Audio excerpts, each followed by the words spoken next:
Terima kasih. Assalamualaikum warahmatullahi wabarakatuh.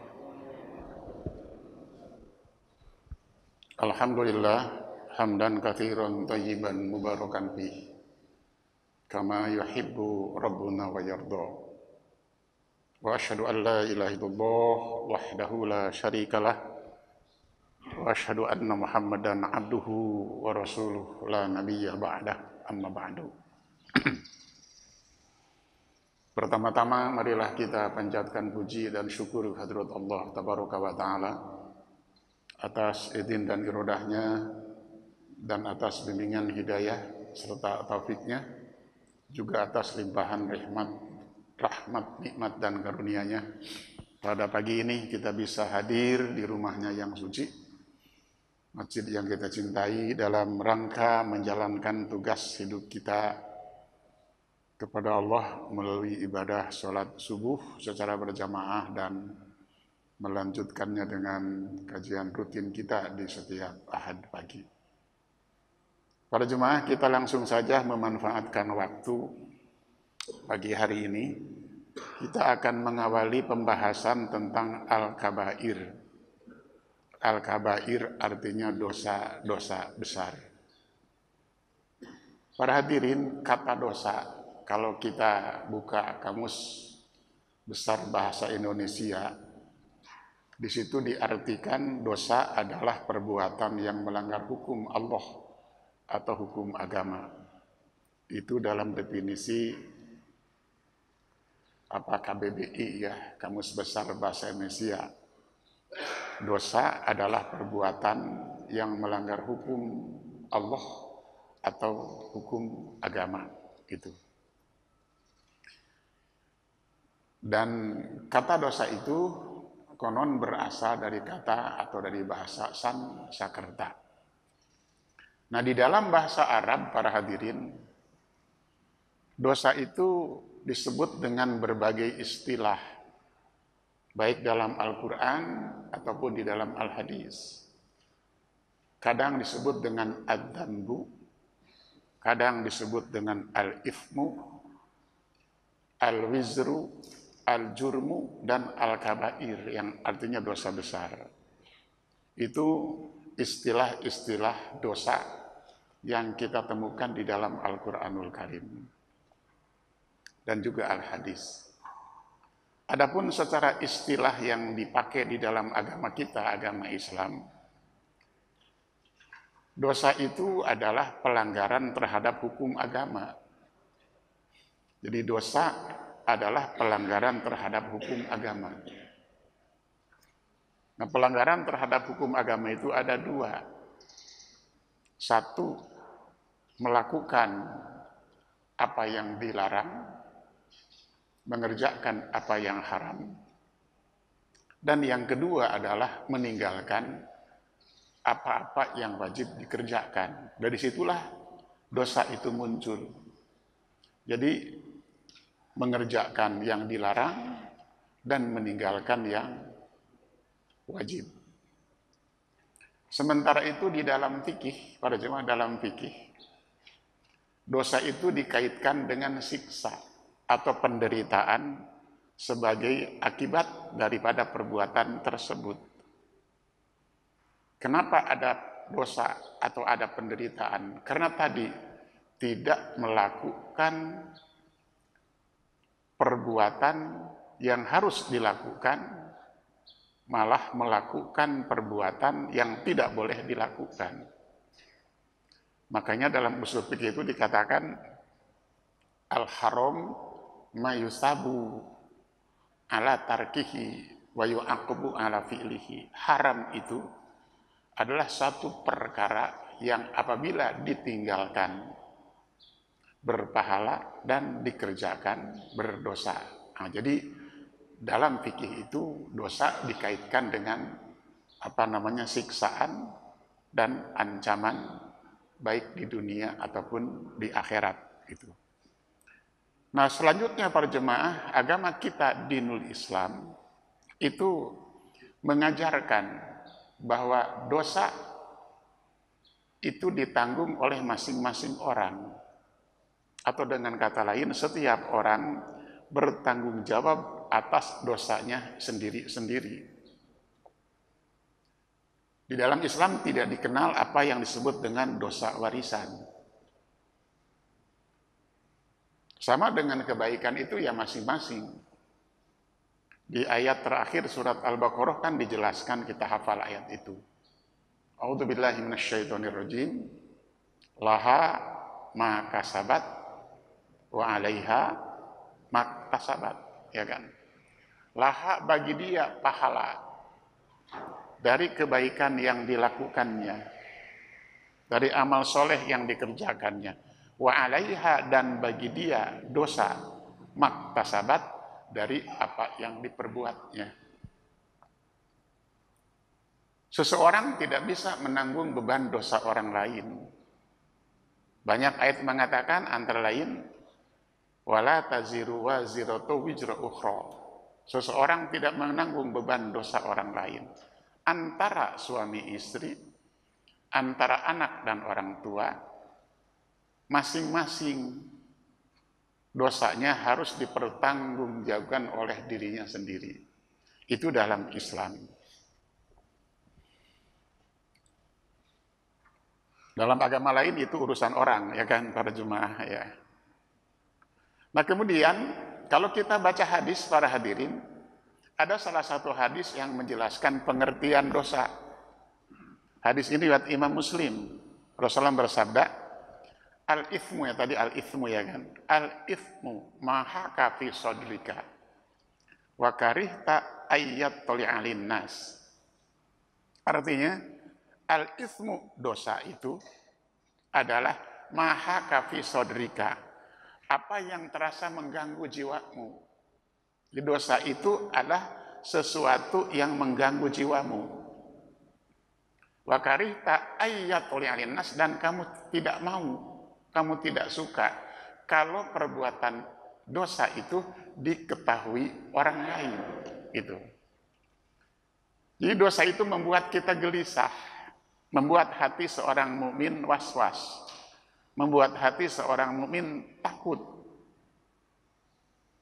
Manakala imannya masih ada gitu, masih kuat, maka dia jadi gelisah, dia jadi takut. Maka ada istilah seperti dikejar-kejar dosa. Tapi boleh jadi ada orang yang berbuat dosa merasa aman-aman saja, para jemaah, karena biasa berbuat dosa, ya kan? Itu dosa jadi sesuatu yang ada di dalam hati kita yang membuat jiwa kita gelisah dan tidak tenang. Lalu wakarihta, dan engkau takut, engkau tidak suka, engkau benci ayat toli'alin nas, kalau orang lain tahu kau melakukan perbuatan dosa itu. Makanya orang-orang itu kalau berbuat dosa, pada jemaah sembunyi-sembunyi. Maling itu misalnya maling, para jemaah, rata-rata dikerjakan di malam hari yang sunyi. Orang yang korupsi, para jemaah, itu mereka berusaha bagaimana caranya agar perbuatan korupsi mereka tidak diketahui.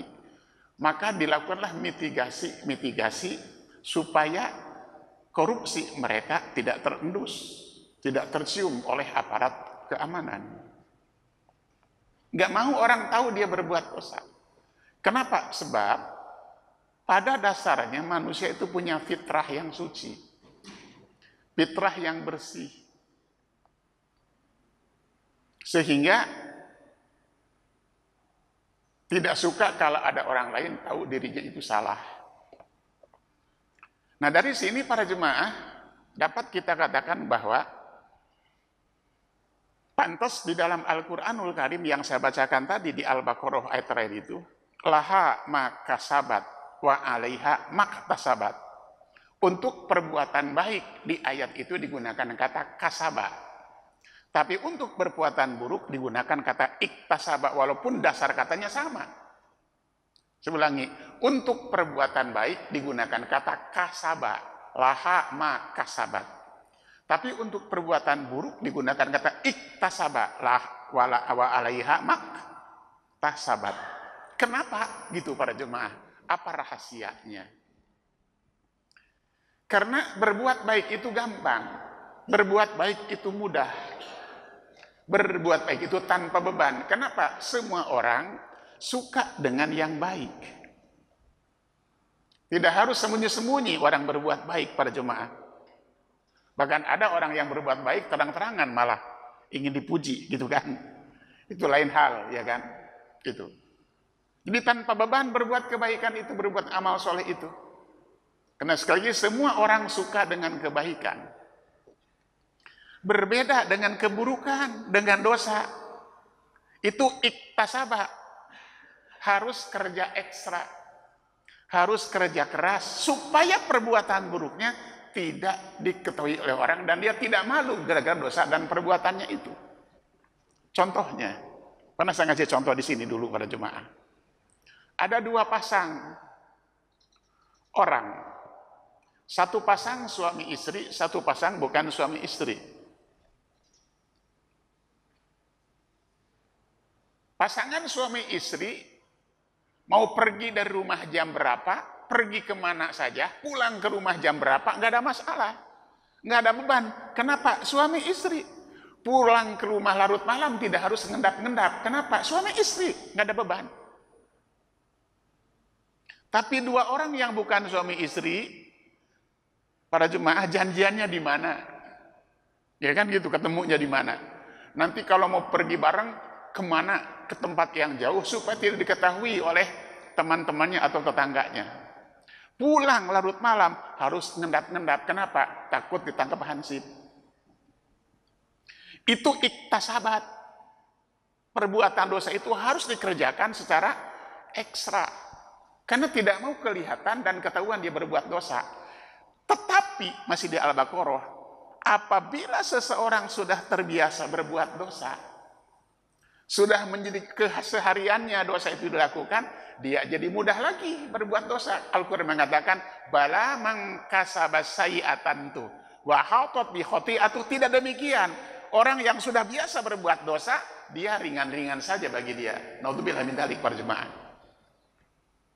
Bahkan boleh jadi dia mujahir. Dia terang-terangan melakukan dosa dan kesalahan. Karena bagi dia, dosa bukan lagi beban. Bagi dia, dosa bukan lagi aib. Bagi dia, dosa bukan lagi hal yang buruk. Na'udzubillahi min dzalik. Nah, itu yang dimaksud dosa, ya, salah satunya dijelaskan oleh hadis riwayat Imam Muslim ini. Nah, kemudian para jemaah yang kita bahas ini adalah dosa besar yang bahasa Arabnya al-kabair. Al-kabair dikatakan apa namanya? Jamak daripada kabirun, al-kabair. Dosa-dosa besar. Apa sih dosa besar itu para jemaah? Dosa besar itu adalah satu dosa atau perbuatan dosa yang diancam pelakunya oleh Allah Azza wa Jalla dengan neraka. Jadi ketika seseorang melakukan satu perbuatan dosa, lalu Allah ancam dosa itu dengan neraka, atau si pelaku itu dilaknat oleh Allah dan Rasulnya, atau diancam oleh Allah Ta'ala dengan adab hari kiamat, atau kalau perbuatan dosa itu dilakukan yang akan menjadi sebab hilangnya keimanan pada dirinya, itu yang dimaksud dosa besar. Jadi satu perbuatan dosa yang diiringi dengan ancaman dari Allah terhadap pelakunya, dengan laknat dan kemurkaan dari Allah Ta'ala, dengan peniadaan iman, atau ada hukuman had di dunia yang harus ia jalani. Kita ambil contoh ya. Misalnya orang yang melakukan dosa diancam dengan api neraka. Dalam Al-Quran dikatakan, siapa yang membunuh seorang muslim dengan sengaja tanpa alasan apapun, maka tempat bagi dia adalah neraka. Nah, itu berarti dosa besar membunuh orang itu. Atau dilaknat, dikutuk oleh Allah Subhanahu wa Ta'ala dan Rasulnya. Misalnya ada hadis mengatakan, la'anallah ar-rashi wal murtashi. Allah mengutuk, melaknat kepada orang yang menyuap dan orang yang disuap. Berarti perbuatan suap menyuap itu dosa besar. Atau hadis lagi mengatakan, la'anallahu al-mutasyabihat minar rijal wal mutarajjilat minan nisa. Allah mengutuk, Rasul mengutuk laki-laki yang berpenampilan seperti perempuan dan perempuan yang berpenampilan seperti laki-laki. Laki-laki menyerupai perempuan dan perempuan menyerupai laki-laki. Itu dikutuk. Berarti dosa besar perbuatan itu. Atau ada hadis lain mengatakan, lana Rasulullah al-washimah wal mustaushimah. Rasul mengutuk, melaknat orang yang mentato dan orang yang minta ditato. Itu misalnya. Ya. Mentato al-washimah dan mustaushimah yang minta ditato. Sekarang yang namanya tato itu menjadi bagian di lifestyle ya, gaya hidup ya. Tapi kalau kita lihat pemain bola itu badannya penuh dengan tato, dan sekarang ada tato yang permanen, ada tato yang sementara gitu pada jemaah. Nah, haram hukumnya dan dilaknat gitu. Ya. Nah, demikian itu satu contoh pada jemaah ya. Termasuk dilarang bagi perempuan, biasanya perempuan yang mengikir giginya, pangur bahasa Jawanya kan. Giginya dikikir supaya rata. Itu tidak boleh. Tapi merapihkan gigi yang tidak rapih dengan pakai behel itu boleh, sebab tidak merubah ciptaan. Tapi kalau gigi yang sudah rapih kemudian dibikin gigi kelinci gitu misalnya, kan sekarang begitu kan perempuan itu, maka bawaannya nyengir melulu itu biar giginya yang dua itu kayak kelincinya kelihatan gitu ya. Nah itu tidak diperkenankan karena merubah ciptaan Allah. Nah, kemudian para jemaah, contoh lain, suatu perbuatan apabila dilakukan maka peniadaan dosa. Dosa itu hilang. Misalnya Rasul bersabda, la yazni zani hina yazni wa huwa mu'min, wa la yashrabul khamra hina yashrabu wa huwa mu'min, wa la yasriqus sarik hina yasriqu wa huwa mu'min. Tidaklah seorang berzina pada saat berzina itu dia seorang mukmin. Jadi ketika seorang berzina imannya hilang. Jadi itu yang disebut peniadaan iman. Tidaklah seorang mencuri, saat mencuri itu dia beriman, imannya hilang. Tidaklah seorang minum khamr, saat minum itu dia beriman, imannya hilang. Berarti itu dosa besar. Termasuk yang mungkin kita anggap kecil pada jemaah, padahal itu dosa besar. Rasul bersabda, la yu'minu bi, kata Rasul, tidak disebut iman kepadaku. Man bata syab'an, orang yang bisa tidur dalam ayunan mimpi dengan perut yang kenyang. Wajar wajahun ila janbihi wa ya'lamu bihi, sementara tetangganya kelaparan. Ia tahu tapi tak peduli. Orang yang tidak peduli kepada tetangganya, teman apalagi kerabatnya yang kesusahan, lalu ia hidup dalam gelimang kenikmatan, itu disebut tidak beriman kepadaku. Contoh terakhir,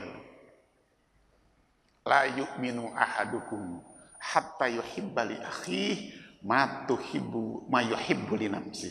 Tidak disebut iman seseorang sehingga ia bisa mencintai orang lain sebagaimana ia mencintai untuk dirinya sendiri. Itu peniadaan iman. Yang dimaksud bukan imannya hilang, bukan. Lalu jadi kafir, bukan.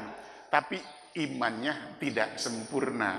Itu dalam perspektif Ahlus Sunnah wal Jamaah. Berbeda dengan perspektif orang Khawarij pada jemaah. Di kalangan orang Khawarij, mereka berkeyakinan dan berpendirian kalau seorang mukmin berbuat dosa besar, maka hilang seluruh imannya. Maka dia jadi kufur. Makanya orang Khawarij itu mengatakan Ali bin Abi Thalib radhiyallahu anhu, Muawiyah, Amr bin As dan Abu Musa al-Asy'ari halal darahnya. Kenapa? Karena kata mereka, keempat orang itulah yang menjadi sebab terjadinya pertumpahan darah di tengah-tengah umat Islam. Maka mereka berupaya membunuh keempat orang itu. Halal darahnya. Itu Khawarij. Di mereka yang berbuat dosa besar, seorang mukmin yang berbuat dosa besar langsung divonis sebagai kufur. Nah dari sinilah para jemaah muncul kelompok-kelompok takfiri sampai hari ini. Itu dipengaruhi pemikiran Khawarij yang dengan mudah mengkafirkan orang lain yang tidak sependapat, sepaham, dan sekomunitas dengan dia. Gitu. Ya. Kan ada di kita juga masyarakat, kalau kita belum sekomunitas dengan dia, belum satu ormas dengan dia, dan belum baiat kepada imam dia, kita dipandang sebagai orang kafir, kan gitu. Tahu para jemaah saya kira ya. Dan itu ormasnya sudah ada di mana-mana para jemaah itu. Yang terakhir, dosa besar itu suatu perbuatan dosa yang mendapatkan hukuman had atau pidana tertentu di dalam syariat Islam. Misalnya kita ambil contoh, Al-Quran mengatakan, Az-zaniyatu waz-zani fajlidu kulla wahidin minhum mi'ata jaldah wa la ta'khudhukum bima ra'fatun fi dinillah in kuntum tu'minuna billahi wal yawmil akhir wal yashhad adzabahum ta'ifatun minal mu'minin. Perempuan dan laki-laki yang berzina, deraklah mereka 100 kali deraan jika itu pelaku zinanya adalah masih bujangan, gadis, diderak 100 kali. Kalau pelaku zinanya muhsan, sudah menikah, maka dirajam sampai mati. Nah, perbuatan itu diancam dengan had yang sangat berat, maka dia dosa besar. Sama dengan Al-Quran mengatakan, as-sariqu was-sariqah faqta'u aydihuma jazaa'an bima kasaba nakala minallah. Laki-laki yang mencuri dan perempuan yang mencuri, potong tangan mereka sebagai balasan atas apa yang mereka lakukan dan pelajaran dari Allah Azza wa Jalla. Setiap perbuatan dosa yang diikuti dengan had hukuman dalam syariat Islam itu disebut dengan al-kabair, masuk kategori dosa besar. Nah, para jemaah, itulah yang dimaksud dengan dosa besar. Dan para ulama berbeda pendapat tentang berapa banyak dosa besar itu, para hadirin. Ya. Jumlahnya seperti apa jumlah dosa besar itu? Berbeda pendapat. Nah, dalam kajian kita, para hadirin, kita akan mengambil sumber dari kitab Al-Kabair yang ditulis oleh Imam Az-Zahabi, yang dalam kitab tersebut Imam Az-Zahabi mencantumkan sekitar 70 macam dosa besar. Dalam kitab Al-Kabair itu, para jemaah. Iya. Jadi kalau 70 macam dosa besar, 70 kali pertemuan di sini. Iya, berapa tahun ya? 70 bulan berarti, para jemaah. 70 bulan berapa tahun ya? Tapi nggak apa-apa, nggak usah. Nanti nggak keburu dong, nggak apa-apa ya. Yang penting kita kaji aja Al-Kabair ini. Iya. Baik para jemaah, itulah definisi dosa besar dan macam-macam dosa besar. Tidak ada kesepakatan, cuma sekali kita merujuk kepada kitabnya Imam Az-Zahabi Al-Kabair. Baik, dosa besar yang pertama yang akan kita bahas, pasti bisa nebak. Apa dosa besar yang paling besar? Syirik. Bukan musyrik, tapi syirik. Musyrik itu orangnya. Syirik itu perbuatannya.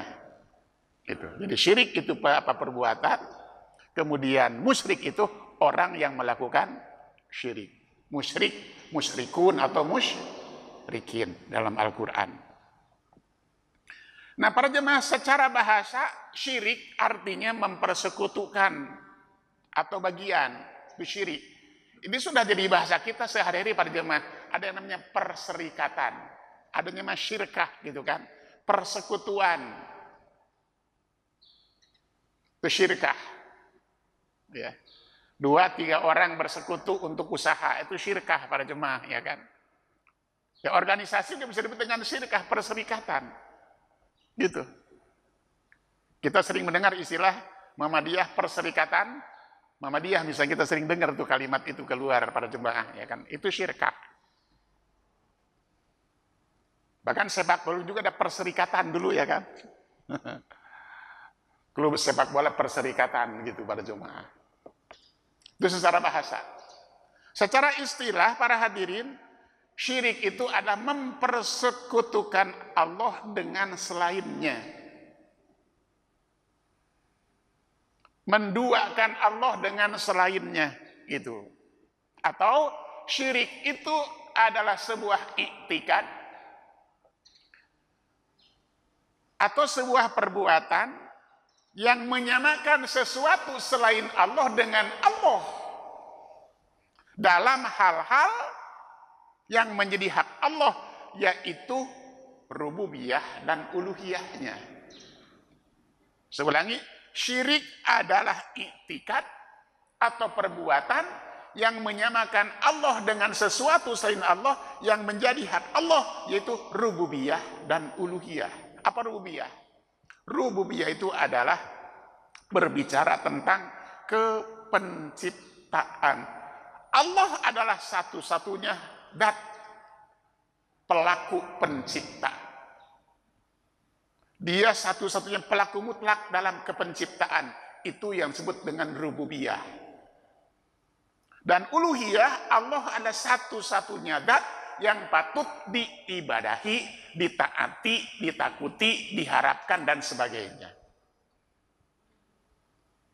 Itu rububiyah. Di surat apa itu? Surat terakhir, surat 114 ya kan? Kul a'udzu birabbin nas, malikin nas, ilahin nas. Itu rububiyah. Ilahin nas, uluhiyah. Jadi rububiyah terkait dengan kepenciptaan. Sekali lagi, Allah adalah satu-satunya zat pelaku mutlak dalam kepenciptaan. Tidak ada yang menciptakan apapun selain Allah Azza wa Jalla. Maka segala apa yang ada di jagat raya ini, dari mulai atom yang sangat kecil sampai dengan yang sangat besar, langit, bumi, dan matahari serta bulan, itu ciptaan Allah.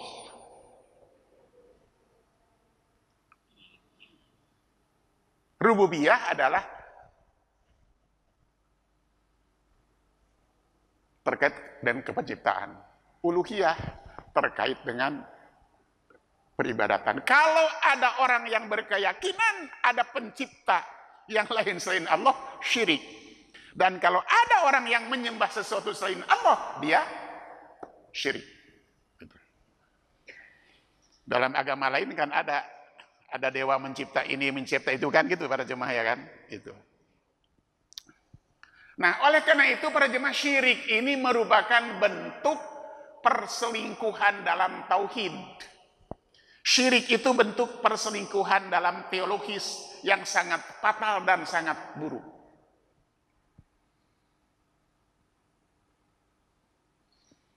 Itu yang dimaksud dengan syirik para jemaah. Nah, karena itu barang siapa yang menyembah selain Allah, berarti dalam soal uluhiyah tadi, siapa yang menyembah selain Allah berarti dia meletakkan ibadah yang tidak pada tempatnya dan memberikannya kepada sesuatu yang tidak berhak menerima pengabdian itu. Karena itu tidak heran kalau syirik itu disebut dolim, bahkan sebesar-besar kedoliman. Kenapa? Sekali lagi, kenapa syirik disebut dengan sebesar-besar kedoliman? Karena syirik itu memberikan pengabdian, meletakkan peribadatan kepada sesuatu yang tidak berhak menerima pengabdian dan peribadatan itu. Seharusnya pengabdian dan peribadatan itu diberikan kepada zat Allah Azza wa Jalla, lalu diberikan kepada yang lainnya. Itu namanya syirik, dolim. Makanya kan dolim suka dimaknai menempatkan sesuatu bukan pada tempatnya. Nah, itu yang disebut pada ayat ke-13 pada jemaah surat 31 surat Luqman. Wa id qala Luqmanu libnihi, dan ingatlah ketika Luqman berkata kepada anaknya. Ya bunayya, kata Wafayidu ya bunaya, dan ia menasihati anaknya, hawa ya bunaya, hai anakku, la tusyrik billah, janganlah kamu menyekutukan Allah. Inna syirka, sesungguhnya syirik, perbuatan menyekutukan Allah itu la dzulmun, sungguh benar-benar sebuah kedoliman yang adim, yang besar. Harusnya sujud, ruku, menyembah, meminta, berharap, memohon, bergantung, bertawakal hanya kepada Allah. Lalu dia berikan hal itu kepada selain Allah. Itu disebut dengan dolim yang sebesar-besarnya. Para jemaah, banyak orang melakukan hal itu. Menurut Ibnu Taimiyah, perbuatan syirik pertama kali dilakukan oleh umat manusia di muka bumi ini adalah dilakukan oleh kaumnya Nabi Nuh alaihissalam.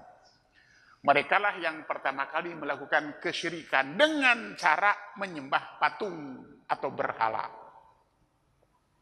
Yang asalnya patung itu adalah sebuah ungkapan penghormatan kepada orang-orang baik, kepada orang-orang solih. Di sebagai bentuk penghormatannya, orang solih itu dibikinkan patung. Sebagai penghormatannya gitu para jemaah. Lama-lama beralih generasi, patung-patung tadi beralih fungsi. Bukan sebagai bentuk penghormatan dan penghargaan kepada orang-orang solih itu, tapi dijadikan sembahan atau Tuhan. Maka di zaman Nabi Nuh terkenal dengan patung yang bernama Yagus, Ya'uq, Suwa, Nasr, dan sebagainya. Sementara patung-patung yang ada di Mekah, di sekitar Ka'bah ketika itu, yang disembah oleh orang-orang musyrik Arab itu, apa namanya di surat An-Najm dikatakan, afara'aytumul Lata wal Uzza, Lata dan Uzza. Wa manata salisatal ukhra, ada Manat, ada Lata, ada Uzza, dan ada Manat. Semuanya orang-orang solih asalnya dibikinkan patung. Lalu disembah-sembah itu. Makanya dalam konteks ini para hadirin, dalam Islam itu tidak boleh kita bikin patung untuk siapapun juga. Nggak boleh. Sehebat apapun dia orang, tidak boleh dibikinkan patungnya.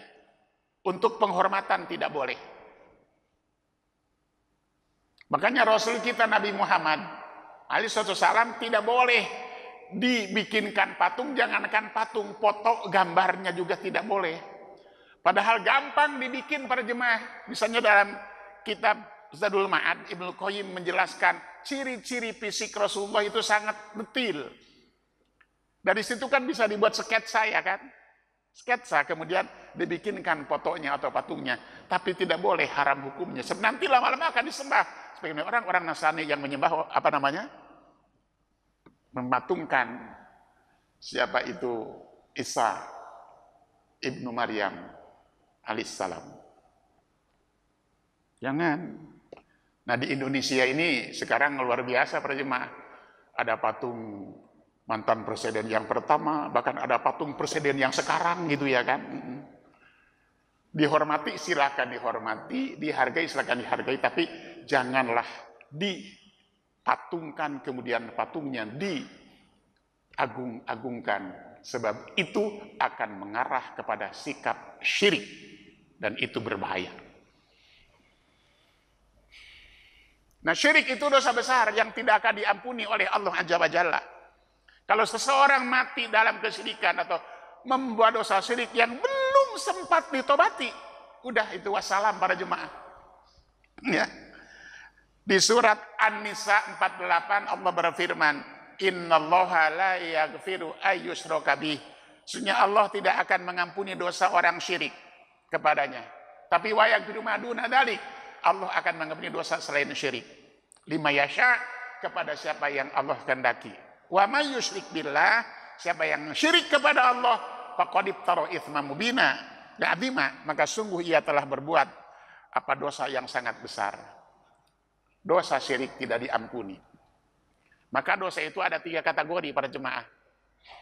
Satu dosa besar ada 3 kategori. Satu dosa yang tidak akan diampuni oleh Allah, dosa syirik, kalau ia mati membawa perbuatan syirik, tidak diampuni oleh Allah, belum sempat tobat. Yang kedua, dosa besar selain syirik, itu semuanya berada di bawah masyiah Allah. Jika Allah menghendaki mengampuninya, jika Allah menghendaki Allah menyiksanya. Itu yang kedua. Dosa besar selain syirik, sekali lagi, berada di bawah masyiah. Masyiah itu kehendak Allah Azza wa Jalla. Yang ketiganya, dosa yang akan terus dikejar oleh Allah Azza wa Jalla sampai hari kiamat nanti, yaitu dosa antar sesama manusia. Kalau si A mencemarkan nama baik si B, menggibahi si B,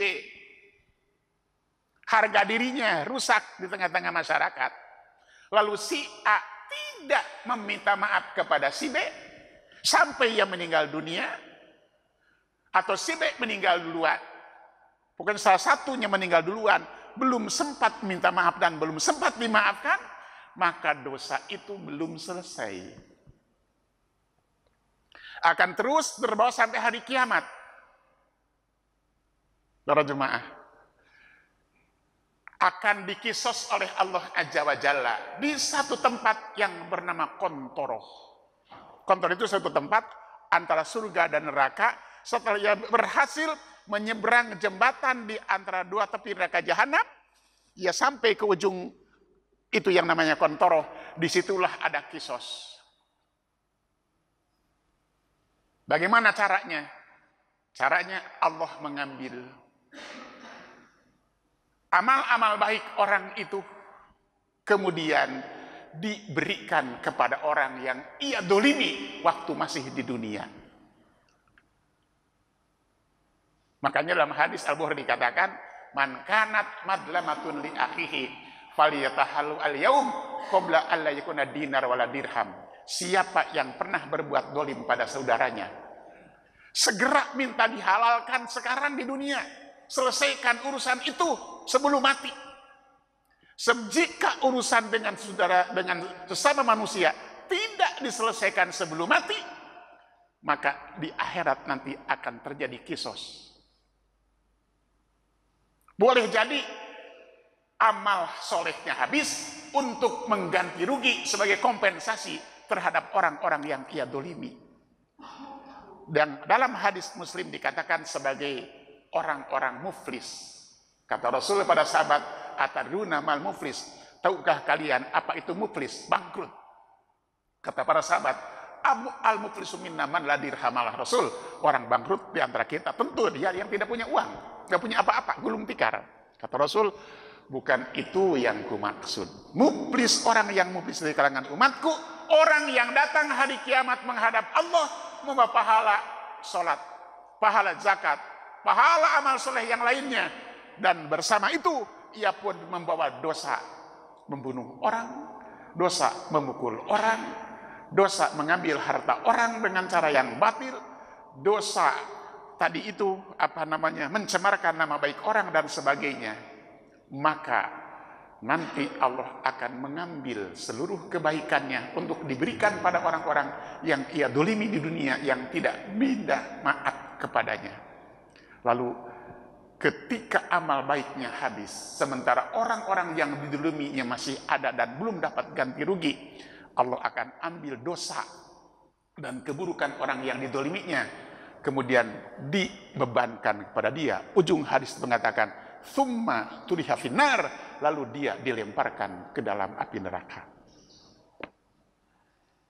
Itulah perjemaah dosa yang, maka dalam konteks tobat, yang sering saya sampaikan di sini, ada berapa syarat tobat itu, rukun tobat itu. Satu, mengakui dosa itu. Dua, menyesali dosa itu. Ketiga, berjanji tidak akan mengulangi lagi. Keempat, mencabut dari dalam hati keinginan untuk berbuat dosa. Kelima, ini ada hukuk, menunaikan hak. Maksudnya, jika dosa itu ada kaitan dengan sesama manusia, di samping minta ampun kepada Allah, harus minta keriduan yang bersangkutan. Dan yang keenamnya adalah berbuat baik sebanyak-banyaknya. Mungkin kita telah berbuat salah kepada seseorang atau siapapun, sebelum kita meninggal dan sebelum dia meninggal, segera minta maaf. Saya tidak ngebayangkan, tidak bisa ngebayangin, kalau yang ia dolimi itu adalah rakyatnya. Ya, rakyatnya yang didolimi. Rakyatnya jadi susah dan sengsara gara-gara dia. Habis para jemaah, bangkrut. Nah inilah dosa yang diperbuat oleh manusia terhadap sesama manusia. Jadi hati-hati memang dengan sama manusia itu. Bukan hanya itu para jemaah, termasuk utang piutang. Ya kan? Kita sudah tahu.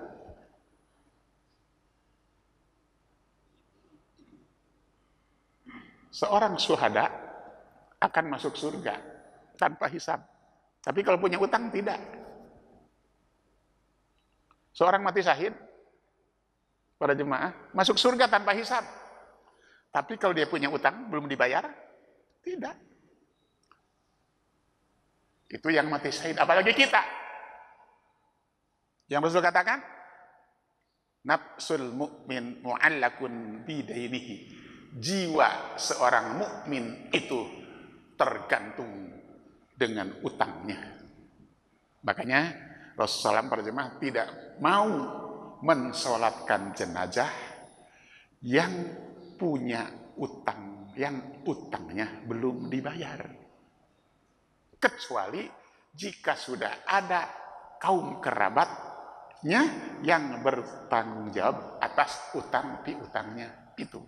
Maka dalam kaitan ini pula terkait dengan harta warisan seorang meninggal dunia dan meninggalkan utang, maka sebelum harta warisnya dibagikan kepada para ahli warisnya, yang paling pertama dilakukan adalah antara lain, selain untuk biaya penguburan, selain untuk wasiat, juga dibayarkan hutangnya dari harta yang ditinggalkannya. Hati-hati dengan utang. Sekarang ini, apalagi zaman sekarang zamannya zaman utang. Sekarang ini utang itu ditawarin, ya kan? Ditawarin, kita berutang pada jemaah.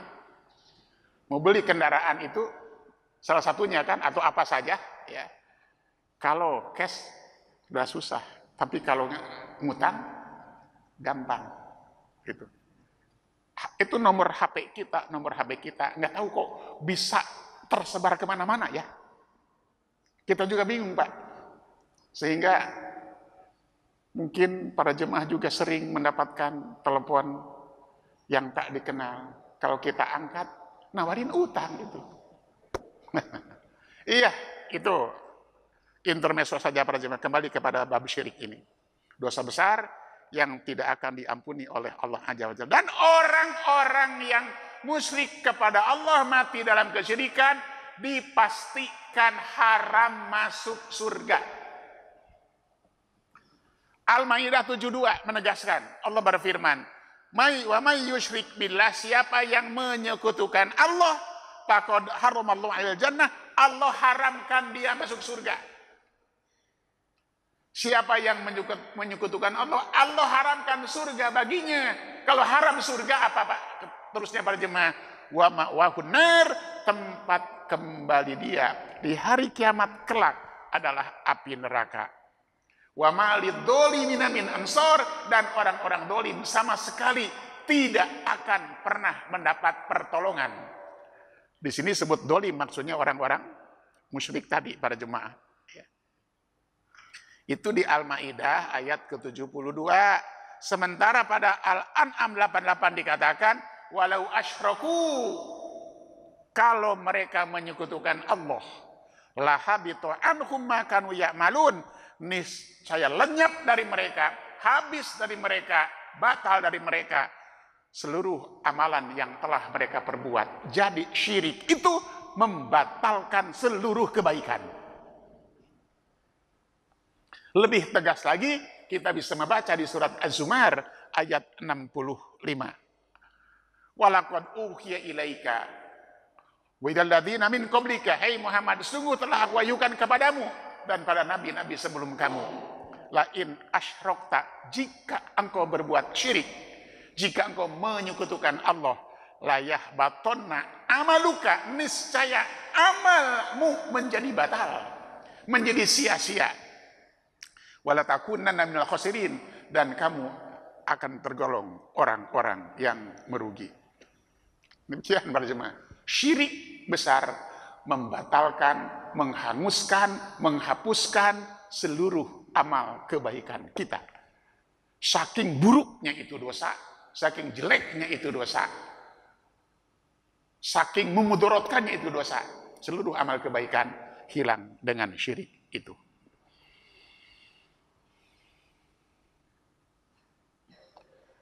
Demikian para jemaah. Kemudian kita jelaskan secara singkat jenis-jenis syirik. Ada dua jenis syirik para jemaah. Satu syirik besar. Syirik besar. Nah tadi sudah dijelaskan, syirik besar itu membuat pelakunya keluar dari Islam. Satu. Kedua, syirik besar itu membuat pelakunya kekal di neraka. Ketiga, syirik besar itu membuat pelakunya habis seluruh amal kebaikannya. Itu syirik besar. Sedangkan syirik kecil tidak demikian. Syirik kecil itu macam-macam. Ada syirik kecil para jemaah. Ada 4 macam syirik kecil. Satu, yang saya maksudkan ada 4 macam syirik besar. Satu, syirik besar dalam doa. Bukan syirik kecil ya, maaf. Syirik besar dalam doa. Yang dimaksud syirik besar dalam doa adalah dia di samping berdoa kepada Allah Subhanahu wa ta'ala, dia pun berdoa kepada sesuatu selain Allah. Minta kepada Allah. Habis sholat dia minta pada Allah misalnya. Tetapi setelah itu dia juga datang ke kuburan yang dianggap keramat. Sebetulnya tidak ada yang namanya kuburan keramat, tidak ada. Yang ada orang mengkeramatkan kuburan, para jemaah gitu, ya kan? Yang dianggap bisa mendatangkan manfaat dan mudarat. Itu berdoa kepada Allah, juga kepada sesuatu selain Allah. Istilahnya minta keberkahan kepada orang yang sudah meninggal dunia. Itu biasanya bahasa yang dipakai. Datang ke kuburan, minta keberkahannya. Orang yang sudah meninggal dunia kok minta keberkahannya, bagaimana bisa para jemaah? Tapi itu terjadi di mana-mana, termasuk di negeri kita ini. Ya, kuburan tertentu, kuburan yang dikeramatkan, bukan kuburan keramat, kuburan yang dikeramatkan. Bahkan boleh jadi cuman seperti kuburan, padahal di situ tidak ada apa-apa itu. Yang kedua, syirik dalam niat, syirik dalam keinginan dan tujuan para jemaah. Itu menunjukkan satu bentuk ibadah kepada selain Allah Azza wa Jalla. Itu yang kedua, syirik besar. Ya. Itu dijelaskan oleh Allah dalam Quran surat Hud ayat 15 dan ayat ke-16. Yang ketiga, syirik ketaatan. Itu mentaati selain Allah dalam hal-hal maksiat kepada Allah Azza wa Jalla, sebagaimana ditunjukkan oleh ayat 31 surat At-Taubah ketika Allah menjelaskan orang-orang Yahudi dan Nasrani yang patuh, tunduk, taat, sumrah, pasrah terhadap apapun yang dikatakan oleh rahib-rahib mereka. Walaupun yang dikatakan rahib mereka itu salah, mereka sami'na wa ta'na, itu syirik dalam ketaatan. Ya.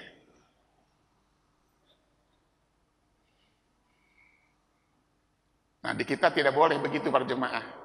Walaupun dari ustadz, dari kiai, ya kita boleh bertanya. Kalau ustadz menjelaskan tentang sebuah hadis yang para jemaah merasa belum dengar atau bagaimana, boleh bertanya, Pak Ustadz, Pak Kiai, apakah hadis itu sahih atau tidak? Boleh ditanya. Kalau Nasrani tidak begitu, pokoknya ditelan habis kita jemaah.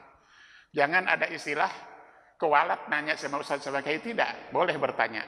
Untuk supaya paham dan tahu. Kalau kita baca hadis-hadis para jemaah, bagaimana sahabat banyak bertanya. Tujuannya untuk tahu dan untuk beramal. Gitu.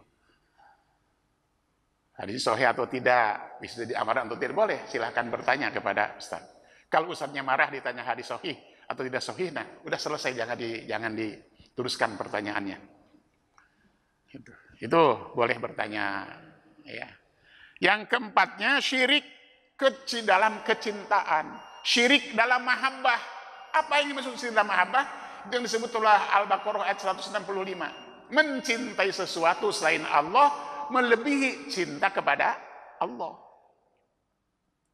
Apa sesuatu selain Allah yang jadi objek cinta kita? Seluruh kenikmatan dunia itu objek cinta kita. Yang disebut dalam ayat antara lain pada ayat 14 surat Ali Imran.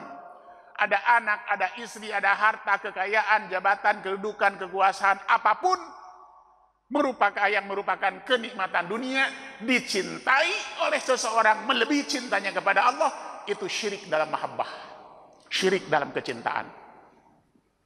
Nah di Al-Baqarah 165 itu dikatakan walladzina amanu asyaddu hubbalillah, seharusnya orang-orang beriman itu amat sangat cintanya kepada Allah. Artinya tidak ada satu objek cinta pun yang bisa mengalahkan cinta dia kepada Allah Subhanahu wa taala. Jadi seperti itu para jemaah. Nah, itulah syirik besar. Yang terakhir, syirik kecil. Syirik kecil itu tidak membatalkan amal. Seluruhnya hanya membatalkan amal yang disertai dengan syirik itu. Syirik kecil tidak membuat pelakunya keluar dari Islam. Apa saja syirik kecil itu? Yang pertama, syirik kecil adalah syirik nyata, syirik dohir. Syirik kecil, syirik yang dohir. Seperti apa syirik dohir? Contohnya dalam hadis riwayat Imam At-Tirmidzi yang berbunyi begini, man halapa bi ghairillah faqad asyraka au kafara. Siapa yang bersumpah dengan sesuatu selain Allah, sungguh dia telah syirik atau dia telah kufur. Misalnya demi langit dan bumi, itu tidak boleh. Kalau kita bersumpah, bersumpahlah dengan nama Allah. Wallahi billahi tallahi, tidak boleh dengan nama, bersumpah dengan apapun juga selain Allah azza wa jalla. Sekali lagi, bersumpah dengan satu selain Allah itu masuk kategori syirik, tapi syiriknya syirik kecil. Termasuk dalam kategori syirik kecil, seseorang mengatakan begini, atas kehendak Allah dan kehendakmu. Bisa begini para jemaah, si fulan sakit, berobat ke dokter, minum obat sembuh. Si fulan berkata, atas kehendak Allah dan kehendak dokter. Syirik kecil. Nggak boleh pakai kata dan. Harusnya pakai kata apa? Pakai kata summa, kemudian. Atas kehendak Allah, kemudian atas pertolongan atau bantuan dokter. Itu tidak jadi syirik.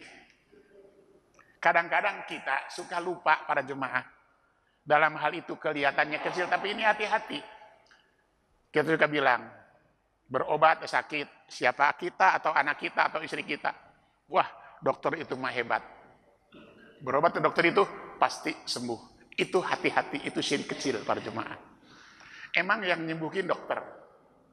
Emang yang nyembuhin obat? Bukan dokter, bukan obat. Yang nyembuhin Allah Ta'ala. Rasul mengatakan, bila kamu sakit, berobatlah. Bila obat itu cocok dengan penyakitnya, bari abidillah, kata Rasul. Sembuhlah penyakit itu dengan izin Allah.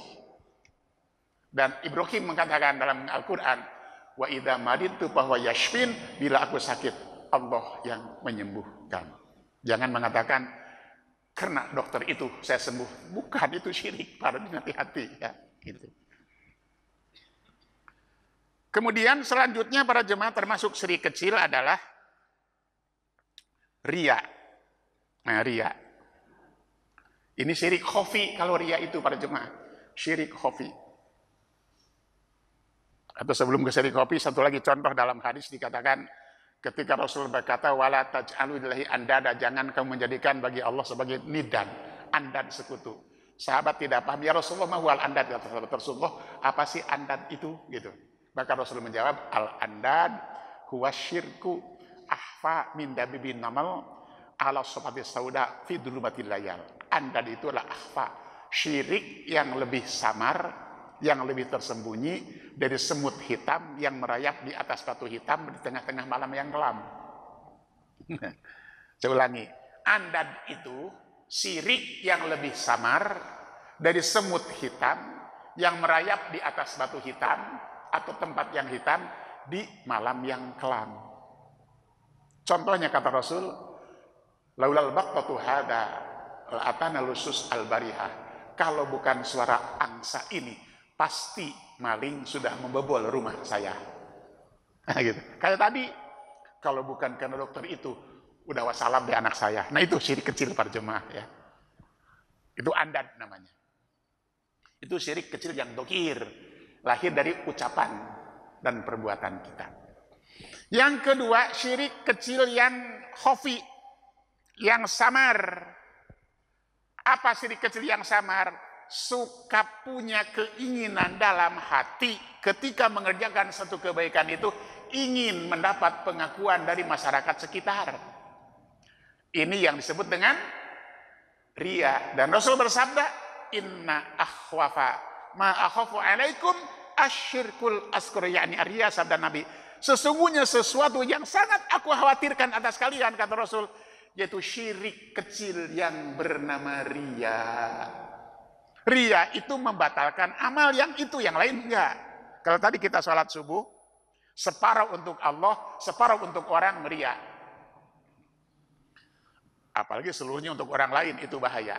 Dalam hadis Rasul bersabda, di hari kiamat nanti, kata Rasul, Allah akan menyuruh orang-orang yang riya dalam beramalnya untuk minta pahala amalnya terhadap orang-orang yang ia harapkan pujian dan sanjungan itu.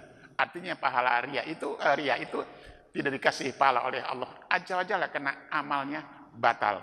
Itulah syirik khafi para jemaah. Kesimpulannya para hadirin adalah, pertama, syirik besar membuat pelakunya keluar dari Islam, dari agama. Syirik kecil tidak demikian. Syirik besar pelakunya kekal di neraka, syirik kecil tidak. Syirik besar menghapuskan seluruh dosa, syirik kecil tidak. Syirik besar membuat pelakunya halal darahnya, syirik kecil tidak. Yang dimaksud halal darahnya itu bukan harus dibunuh, bukan. Orang yang berbuat syirik besar boleh diperangi jika dia memang melakukan perbuatan provokasi dan mengganggu Islam dan umat Islam. Itulah kesimpulan dari bahasan kita, bagian yang pertama dari Al-Kabair, syirik. Insya Allah di kesempatan yang akan datang, jika Allah memberikan umur kepada kita, akan kita bahas model syirik besar yang lainnya. Mudah-mudahan bermanfaat. Aku dukul lihat. Wassalamualaikum warahmatullahi wabarakatuh.